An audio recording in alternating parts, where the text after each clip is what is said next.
What's up, y'all? Kevin Kuhn here from Athlete Factors. My podcast this week is actually from a nutrition clinic that I did at Run On in Richardson, Texas. That was a week ago, this past Monday. So, got to talk a little bit about my books, specifically the Self-Reliant Diet, and then had a ton of really, really good questions that people on the Run On Richardson's Instagram Live were able to send in. So had a really, really awesome event there. I go out there as often as I can on Wednesdays for their social run. So they go from the store at about 6 p.m. Every Wednesday. And we have a blast. Really good group of people show up, and it's pretty nice to be able to get a nice run in. And then afterwards we spread out in the parking lot and still get to hang out and chit chat and catch up and be social, because humans are social creatures. So without further ado, here is the entirety of that nutrition clinic and the Q&A. So go follow Run On Richardson, and if you guys ever need a new pair of running shoes or any running apparel, I highly recommend it. Everybody who works there that I've met has been really cool. They're really awesome, really knowledgeable, and they're going to take care of you. So here we go. All right, everybody, welcome to tonight's live stream. Thanks for tuning in. We got one brave member in the audience. Tonight we have Kevin Kuhn here today. He's a very well-qualified, I guess you're a nutrition coach, and going to be talking about optimizing the athlete's diet. So first off, if you can't hear us, just type in the chat, let us know. We can talk louder or get the camera closer. But yeah, Kevin, go ahead and introduce yourself a little bit more. Tell us about yourself, Sure. What your credentials are, and also about the books you've written. Awesome. Well, thank you guys so much for having me here. I'm really excited. Talking nutrition, and specifically nutrition for athletes, is something that I'm really passionate about. So I'm originally from Ohio. I grew up there, ran cross country and track in high school and college. Came down here to Texas for grad school at Baylor. Got to work with their basketball team a little bit, and got to shadow with their track team, which is really what I wanted to come down here for. So after finishing up grad school, I moved to Indianapolis to work with a professional running club there called the Indiana Invaders, and I got to work as their strength coach and nutrition coach. So I am a certified strength and conditioning specialist. I'm also a master fitness specialist from the Cooper Aerobic Center, the Cooper Institute. So in addition to that, I am a nutrition coach. I've written 2 books on nutrition. One I did right after grad school. It's called Hormonal Nutrition, and it's really about, if you don't want to track your calories, if you don't want to look into the math side of the equation, if you will, then that's kind of the book for you. My latest book, The Self-Reliant Diet, is about how, really it's the concepts that we're going to be talking about tonight, but it's really about how do you know how many calories you need, and then how do you set up your diet so that it doesn't matter what's trending right now, whether it's keto or the next one's going to be carnivore. You know, we've seen paleo, we've seen low fat, we've seen, anything and everything in between. Those all work as long as you're following the concepts of hitting your calorie goal, hitting your protein goal, hitting your fat goal, hitting your carb goal. No diet is special. They all have to follow those tenets. So that's what the Self-Reliant Diet's about. Right now I have an office here in Richardson. My business is called Athlete Factors, and I work primarily with endurance athletes, fixing them, getting them, mostly better. It's mostly endurance athletes, so triathletes and runners, getting them better at the sport, keeping them injury-free, helping them with their diet, and that's basically what I do. Fantastic. Well, we're glad to have you here tonight. So Kevin is going to give us a little presentation on optimizing an athlete's diet. If you have any questions, nutrition related, save them for about 15 minutes or so, and then put them in the chat. Also, our live audience hopefully will have a few questions for us, and we'll get to those. We'll get to as many as we can. As long as you guys are still asking questions, we'll keep going. So, without further ado, why don't you lead us in your presentation? Sweet. So, do you have a rough idea of your budget for the store? Just like as far as your expenses and things like that, like rent and then inventory and all that stuff. You got A rough idea. rough idea? What about like for your personal expenses? Yep. Yeah. So most athletes have absolutely no idea how many calories they need. I would fall into that category.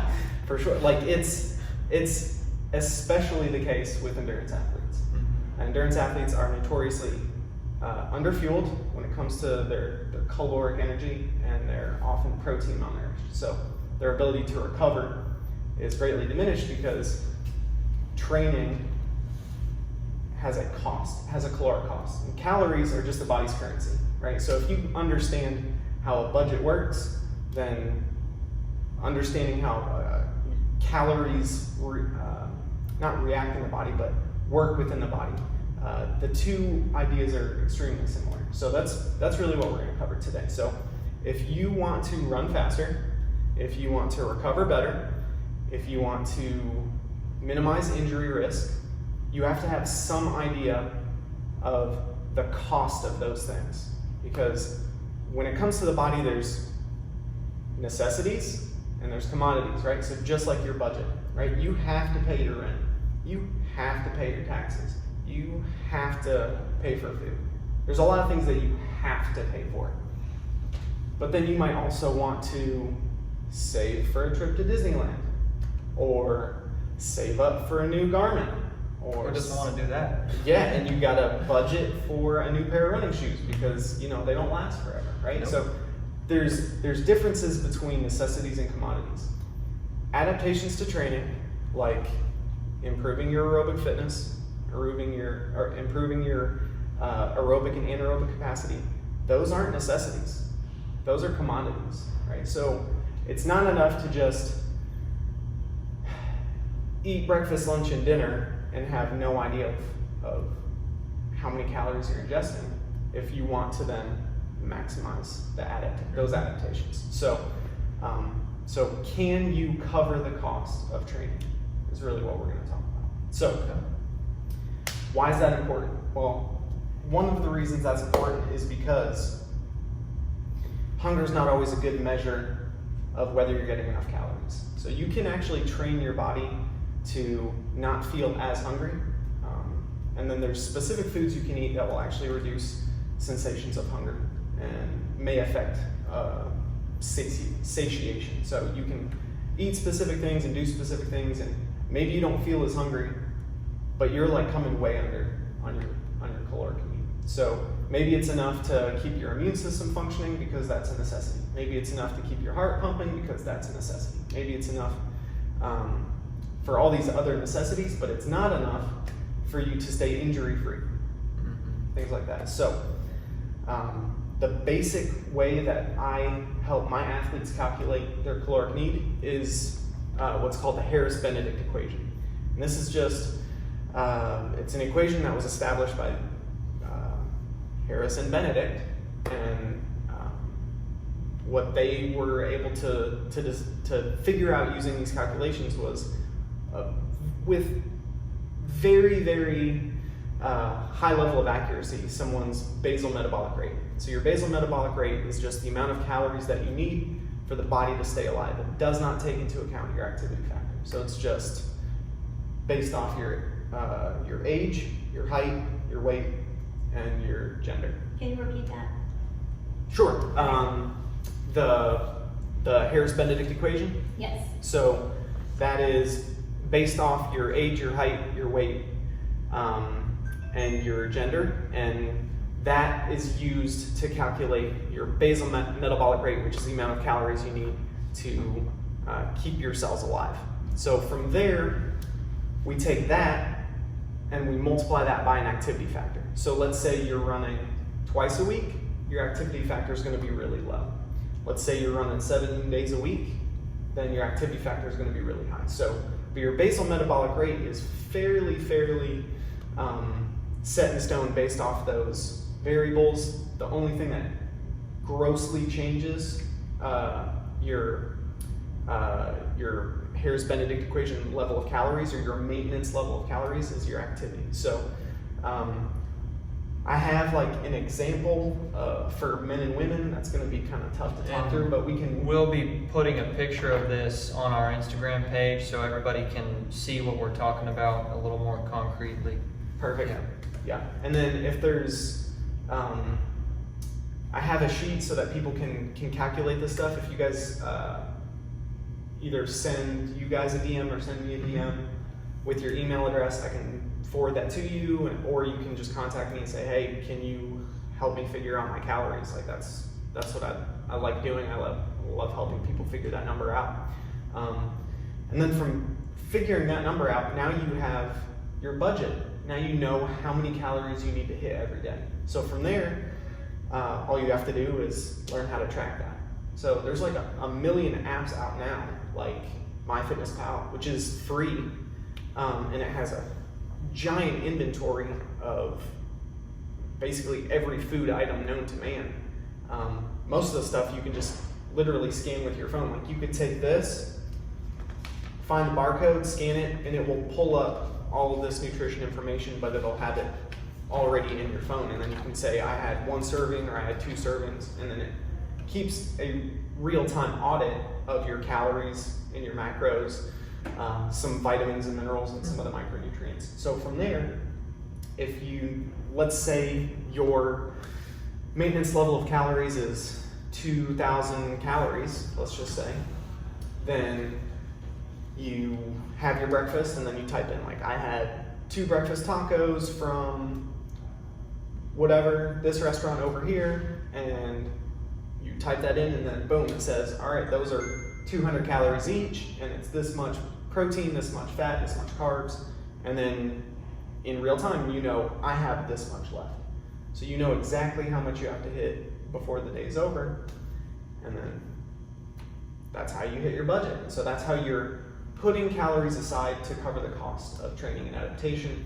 You're maximizing your ability to train every day because you're always fueling, your gas tank's always full. Like, the analogy that I like to use is, you don't see a Formula 1 car or a NASCAR start with half a tank of gas, right? Like, they're gonna have to do it early. Like, they're gonna fill that gas tank as much as they can within reason so that they can go the distance. If you're showing up to your workout and you're underfueled and underhydrated, like, you're not gonna have a very good workout. So if you're topping off the tank every single day, you're gonna go into every session as prepared as possible. And if you're able to train intensely, then you're laying the foundation for a potent long-term adaptation and stimulus. So 6 weeks down the road, you're gonna be way more fit. You're gonna be way stronger, way faster than if you were showing up to the workouts and you were only eating 1,000 calories that day when you needed 2,000, to hit your maintenance level. So that's the general concept. Like it all comes back to the budget analogy. Like that's the easiest way I know how to describe it to people, and for most people that's easy to understand. I've taught high school students how to do this, and they nail it, and I've taught 70-year-old triathletes how to do it, and they see huge improvements overnight, literally overnight. I've had clients who, after just a week of following hitting the macros and calories that I calculated for them, like they sleep better.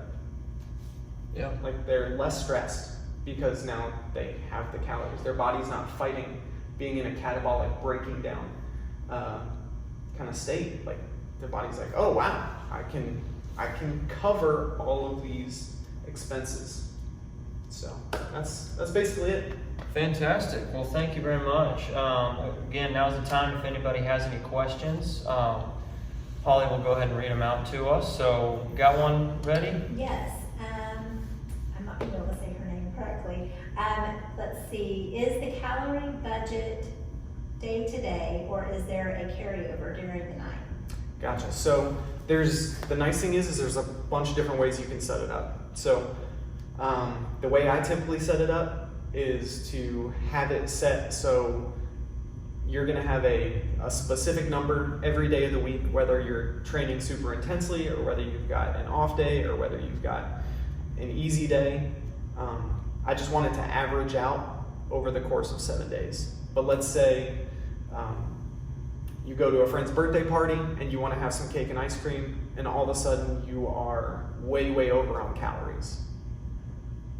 The next day, maybe you come in slightly under, because you wouldn't necessarily need to be way over and then be exactly on your calorie goal the next day. Or let's say you come in way under. Let's just say you've had a bad day, or you had to work through lunch, and so you didn't get to eat your lunch. And now you're coming in, you're trying to hit 2,500 calories for the day, and you only hit, 1,800, so you're 700 calories under.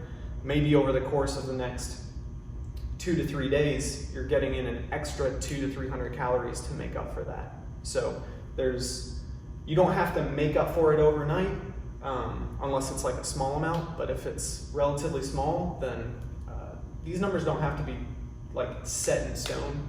There's a range I like my clients to shoot for. So you don't have, like, if your number is 2,500 and you hit 2,499, you didn't fail for the day. That's perfect. That's probably as close as you can get. That's amazing. So it's things like that. If you're within, depending on the person, depending on the goal, if you're within 50 to 100 calories for the day, I usually say that's awesome. You're doing great. If it's over that or under that, then usually we take the next few days to average it out over the course of a week. Fantastic. Do we have another question ready to go? Because if not, I've got one. Go ahead. I feel like there's probably a lot of people that want to know this, but what about somebody that may be running or working out with the purpose of losing weight? Because I'm certain that there's going to be some different stuff going on. So how does that factor into your equations, and what's the general principle there? Gotcha. So when I have clients who are trying to lose weight, my goal is always to have them lose fat mass, not necessarily weight. Like that's just my goal. Over time, that will equate to weight loss. But my goal is always to improve body composition first and foremost, and do that on as many calories as possible. It's super easy to lose weight. Just don't eat and then try to train hard, right? Like if you're expending more calories than you're ingesting, the whole calories in, calories out laws of thermodynamics work. You can't avoid the math. Like the math, it's science, it's solid. That's not changing. But if you're not eating enough calories, then your training takes a hit. And if your training takes a hit, then you're looking at reductions in your ability to recover and repair and adapt. So if you're training if you're eating to apply a training stimulus, then that's gonna be priority number one. But maybe I'll calculate their calorie goal so that it's slightly under. So I'll take their maintenance level and then I'll slowly cut calories from that.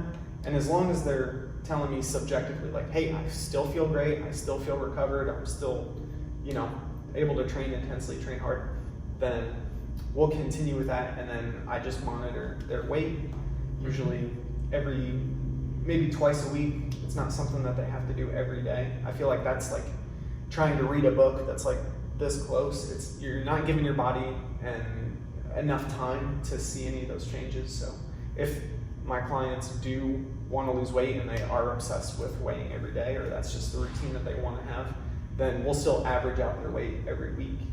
And so I usually set it up, like I've got a client right now, and for her, we have a 8-week calorie deficit set up into her diet. So every week we're cutting out a little bit more calorie-wise, and we're trying to maintain her training intensity. And then the point that her training intensity drops off, then I know that the calories are too low. And so, but then we're seeing slow but relatively consistent changes in her body weight. And then once we hit her goal weight, then we'll actually slowly work back up in calories up until the point where weight starts to go up again, and then we'll cut it there. Because I want her to be on as many calories as possible without gaining weight, or as many calories as possible while losing weight. So makes sense. Yeah. Well, I'll throw out real quick. By the way, Kevin does not work for us. He also does not work for any of the nutrition labels that you commonly see. So if anybody has any questions about specific products, ask away. He's going to give you his, I think he said very biased. Extremely opinion. biased. Yeah. So we got a question from one of our audience members Yes, here. sir. So dealing with nutrition and so I have type 2 diabetes, and I recently got diagnosed with thyroid. So I'm like, okay, now what's next? So doing really good with training and getting being really active. So really just looking for some guidance on that.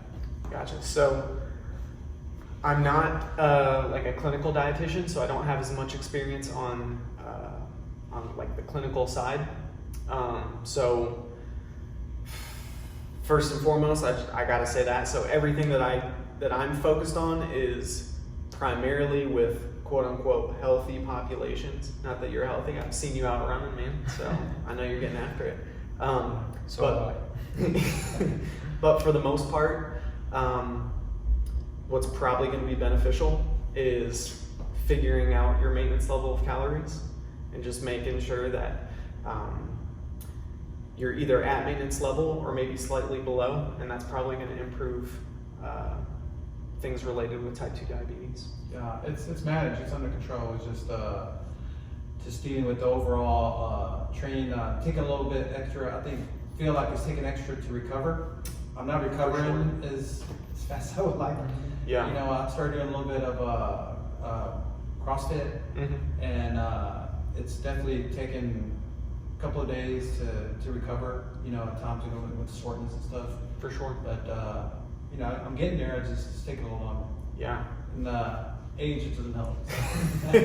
That's the truth. So some of the questions I'd ask you if we were having like just like a nutrition session together would be, what's your typical eating schedule like?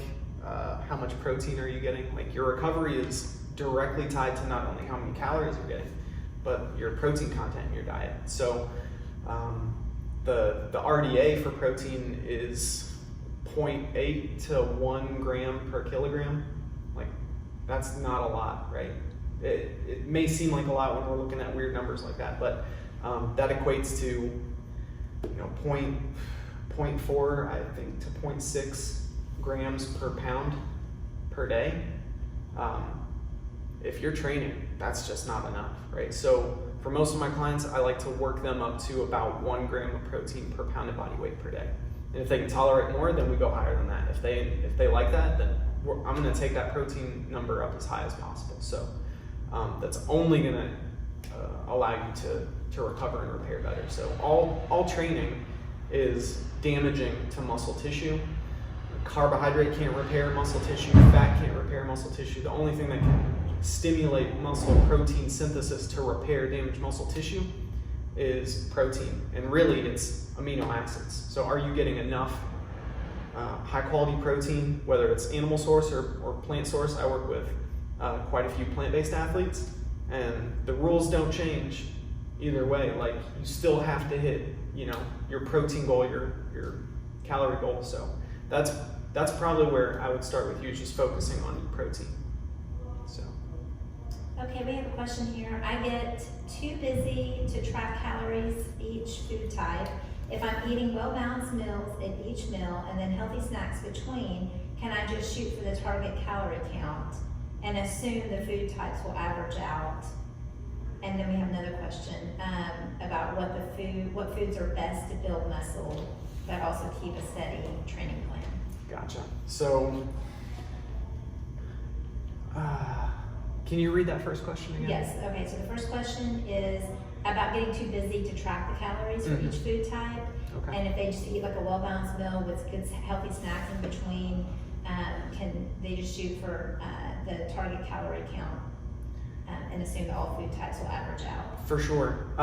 So I don't think that people should be counting calories and necessarily tracking macros all the time. I think that disordered eating can be on either end of the spectrum, and where, you know, if you're not eating anything or not eating enough, like that's bad. And then if you're on the other end of the spectrum and you're like weighing everything out to the microgram and you're tracking every single thing that you eat, like I think that can be just as unhealthy. But I think there's times where, you know, you want to be more towards this end of the spectrum, but then there's times where it's better to not track at all, like where you're just trying to eat intuitively. And so switching back and forth between those two, I find can be really, really beneficial, just to take a little bit of a psychological break from the stress of tracking. So if you have a pretty decent idea of in general what you're ingesting protein wise and calorie wise, I think you're probably safe just tracking those things. So when I'm not tracking, in my mind, I still have a pretty accurate idea of how much protein I'm getting, just because I know before 7 a.m., before 6 a.m. every day, because I tend to eat the exact same thing every morning, I know I'm getting 48 grams of protein from some cheese sticks and a protein bar and whatever else I'm eating, some nuts. But it's like the same thing every day, so I know in general exactly how much I'm getting. Another way to go about that is what they call the hand rule. So if you don't want to track in general, or you're more focused on just eating healthy things at each meal, if you're looking for, if you're relatively sedentary, like 1 serving of each. If you're an athlete, shooting for 2 servings of each. So palm-sized protein, if you're getting 2 palm-sized servings of a protein-rich food at every meal, then you're probably going to be pretty good. If you're getting 2 fist-sized servings of vegetables, 2 thumb-sized servings of fat, and then 1 to 2 scooped handfuls of carbohydrate, that's a really good like measure, since everyone's hands are relatively proportional to their body. That tends to be a really good goal to shoot for. Can you do that again for us? Sure. Because that was a helpful little rule. I want to know myself. Awesome. So when I teach kids to do this, I make them all do it with me. So like, Okay. so everybody put your hand up. Okay. We need, for athletes, 2 palm-sized servings of protein. So palm protein. Okay. And then we make a fist. That's veggies. 2 servings of veggies, fist-sized servings of veggies. And then thumb up, 2 thumb-sized servings of fat. That can be high-quality oils. You know, avocado's got some really good fat in it. Nuts have really good fat in it. Things like that. And then cup. That's going to be your carbohydrates. So 2 cupped handfuls of carbohydrate. That's, you know, like your grains, rice, sweet potatoes, things like that. Things Cool. that are starchy. That's where your high intensity fuel is coming from. It's from that carbohydrate. So if you're not doing a lot of training, you can probably back off and just do 1 serving of that. But if you're training intensely, then That's very helpful right there. Awesome. All right, any more questions? Yes, so what foods are best to build muscle that keep a steady training plan? Gotcha. So to build muscle, you can't build muscle without an amino acid stimulus. So what stimulates the synthesis of new muscle protein is the availability of essential amino acids. So there are 20 amino acids. 11 are considered non-essential because your body can make them. 9 are considered essential because they have to come from your diet. And of those 9 essential amino acids, there's 3 amino acids called the branched chain amino acids. And branched chain just refers to their molecular structure. One of those amino acids is called leucine. Leucine it's like if you think about muscle proteins as like a train, leucine is the engine. So you cannot stimulate any new muscle protein without a threshold level of leucine at each meal or each time you're eating protein or amino acids. So if you want to maximally stimulate the synthesis of new muscle protein to either build muscle or to repair or to adapt, then you want to shoot for about 3 grams of leucine. 3 grams of leucine equates to about 30 to 40 grams of protein. So if you're shooting for at least 30 grams of protein at each meal, and then when you snack, that's going to be a really good way to maximize muscle growth, muscle repair, things like that. So we have Dr. Perlman with us tonight. All right. And What's he's up? asking, do you feel there are disadvantages to eating more animal protein if running is the main focus? Oh, Good question. This is a controversial topic. Good question. Personally, I love animal source protein.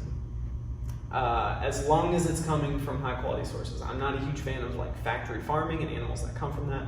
Although I'd be a hypocrite if I said that I didn't like Chick-fil-A or that I didn't like fast food, which is where a lot of that factory farming goes to. So I used to do a lot of hunting, and I enjoyed doing that because I could source my own meat that way. And I knew it was high quality and I knew it was organic, and yeah. But at the same time, I think a lot of people don't really, maybe they have ethical issues with that, and so they want to do more plant-based eating, and they source all of their protein from high-quality plant-based sources, and that's totally fine.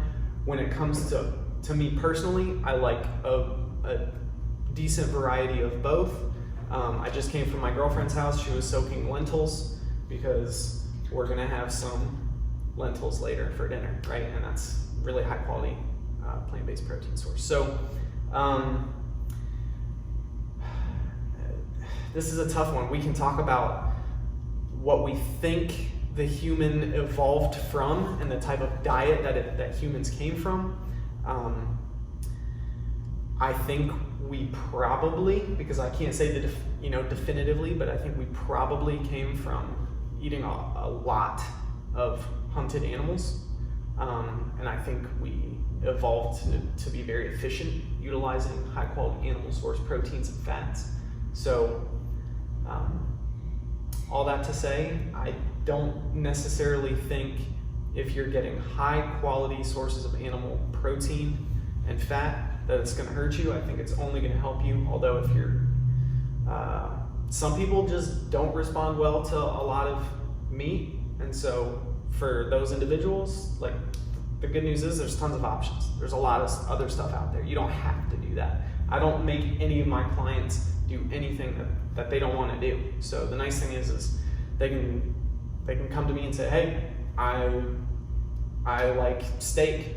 Perfect. Then we're gonna make that fit into your program. We've got other clients who are like, I want to do keto and I want to do plant-based. And I'm like, okay, well, we still have to hit your calories, and then we have to hit your protein goal. We'll hit your fat goal, but we're gonna have to move some things around because we're not getting any animal source fat, and then we'll hit your carbohydrate goal. So I think that answers the question. It's hard to answer that in like 2 to 3 minutes. That's a long conversation to have. I think That's a doctorate thesis. Yeah. We need to get a cup of coffee and talk about that one. Dr. Perlman. All right, here's a good question. What are your thoughts on pre and post workout drink mixes? Do they work or add more or less than just a good nutrition plan?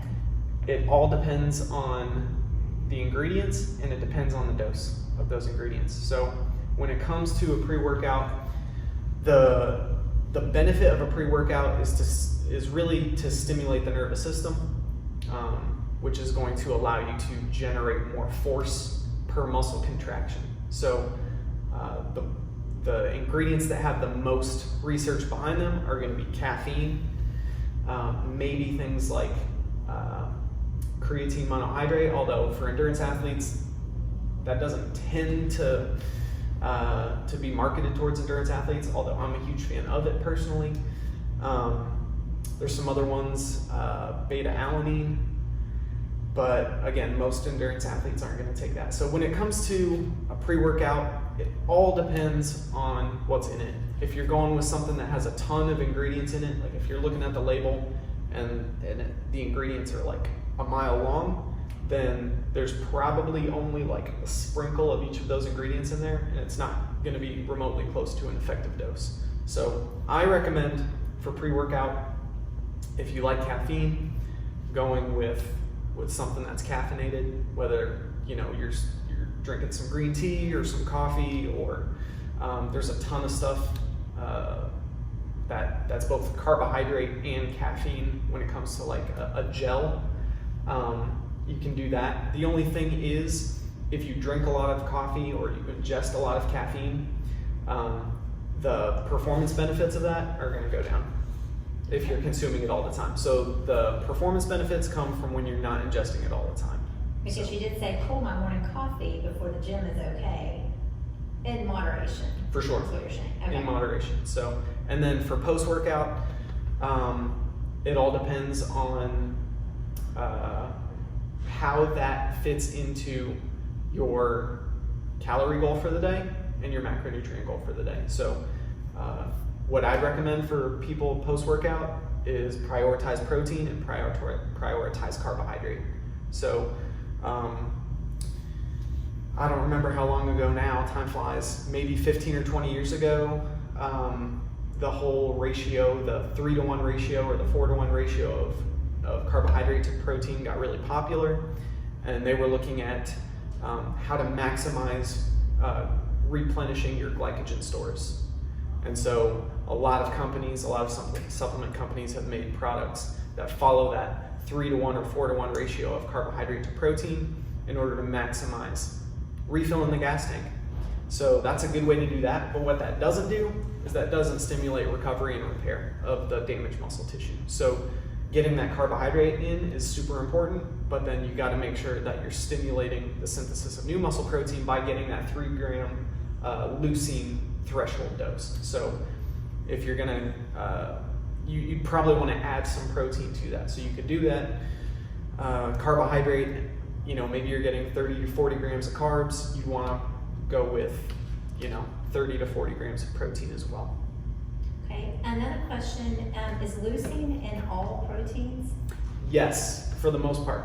But the ratio is different depending on the protein source. So animal source protein tends to be much higher in leucine. Whey protein, like a really high quality whey protein isolate, is going to have the highest concentration of leucine. Beef is really high. Certain types of fish are higher than others. Plant-based protein sources tend to be lower, but you can actually make up for like a pea protein or a soy protein. You can actually add leucine to it. They've done these comparison studies where they've taken like whey and a plant-based protein, and they're matching for protein content, but the leucine content is different. And the results of that are that whey tends to be better because of the higher leucine content, and then they'll do a follow-up study where they'll match leucine content, and both proteins are basically equal. So as long as you're getting enough of that leucine, you're going to be good. In plant-based proteins, you may have to double the dosage. So maybe 30 grams of whey is going to give you that 2.7 to 3 grams of leucine. You may have to go 50 to 60 grams of pea protein in order to get that same leucine threshold. Is there a particular, this is my question, a particular product that you think is better than others for during your workout? Like when you're running long distance, some people do Goose, some do UCAN. Is there a one that in particular that you find is better than others? I wish I had an easy answer for you. A lot of that is like individual variation. And I think honestly a lot of it also is you can train your body to adapt to certain types of, like digesting certain types of carbohydrates better.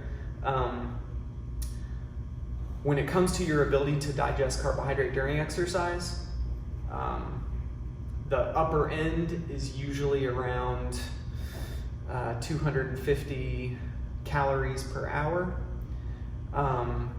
if it's one type of carbohydrate. So if you're combining multiple carbohydrate types, maybe you can change that, because if you combine glucose with sucrose or another type of carbohydrate that's broken down at a different rate, now those carbohydrate molecules aren't competing for the same transporter molecules within the circulatory system or the way that they're delivered. So combining different carb types is sometimes a good strategy, but a lot of times it's just figuring out what works. A lot of people struggle with fructose. Tends to upset their stomach and delays gastric emptying. So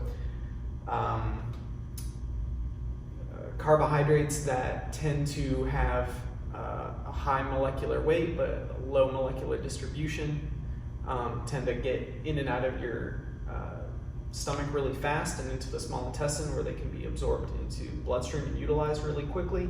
And then there's other carbohydrates like waxy maize, which is much more slowly digested, and it's not going to spike your blood glucose, but it's going to keep you steady longer. So you could combine those two and get kind of like an immediate delivery of carbohydrate high intensity fuel, and then also get kind of an extended release or a slower digested delivery of carbs. So at the end of the day, it kind of depends. I know a lot of triathletes who they know on the run course they're going to have Gatorade Endurance, so that's all they practice with, that's all they train with, because that's what's going to be available on the course, and that means that's less they have to carry. So maybe it's not the highest quality carbohydrate, but if something goes wrong, and you need some carbs, you don't want that to be the first time you're ingesting that on the course, for example. So there's a lot of variables involved there, but I wish I had an easy answer. So would you say that maybe what's more important than what you're actually taking is that your body is adapted to using that? For sure. Okay. Yep. I think that's a good way to think about it. Yeah, I know plenty of athletes who maybe could use really high quality, expensive sources of carbs, and who use something much cheaper because that's just what they've always gone with. And their body's relatively adapted to it.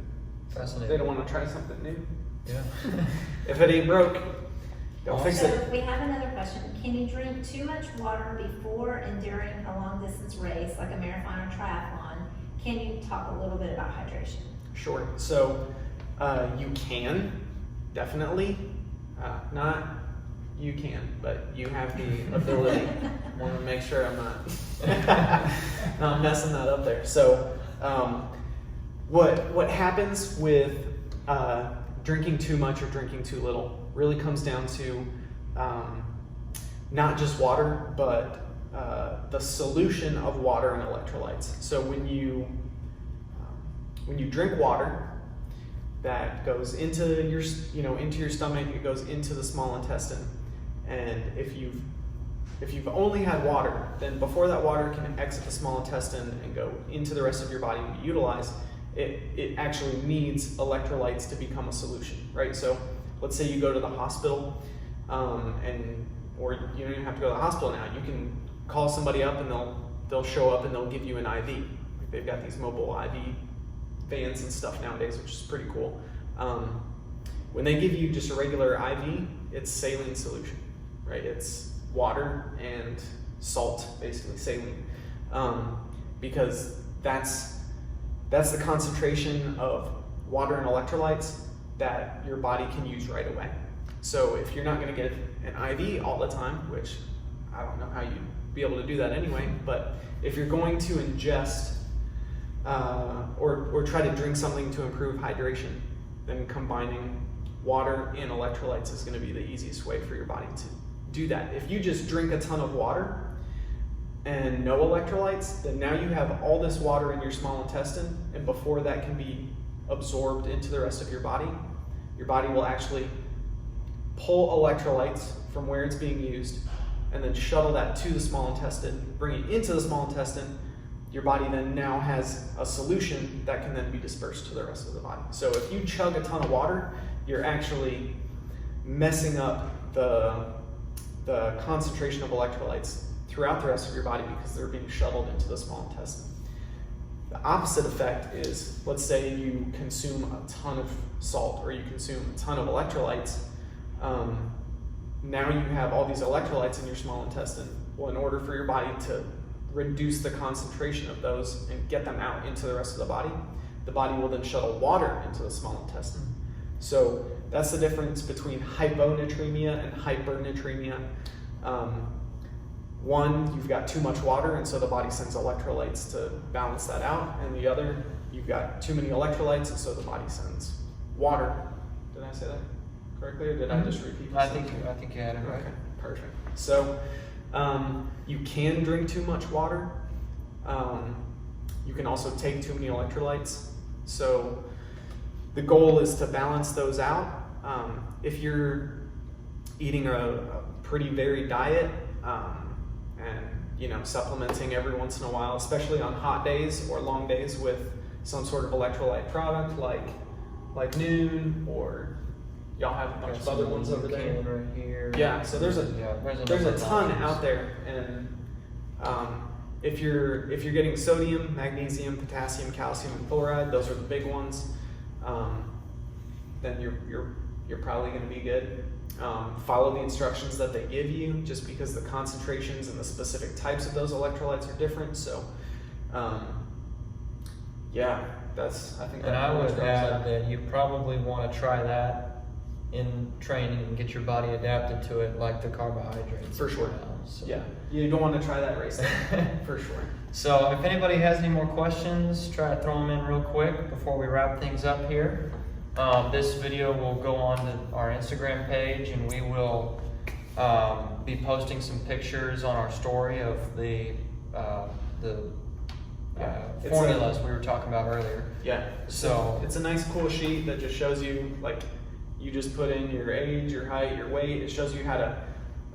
It's all done in metric. So here's how you calculate your weight in kilograms. It's your body weight in pounds divided by 2.2, and then here's how you calculate your height in centimeters. It's yada yada yada, and then you fill that stuff in, and at the very bottom you have your predicted maintenance level of calories. So. Yeah. So what's your Instagram again? So I'm at Athlete Factors. Athlete Factors. So if anybody wants to work with Kevin, or you have any questions, feel free to drop him a DM. Get in.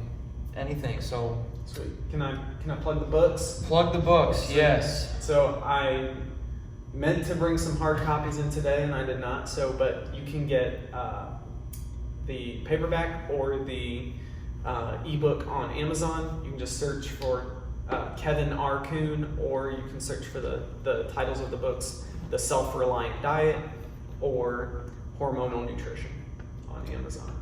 Yeah. Well, thank you so much for joining us today, Kevin. Sure. Thank you.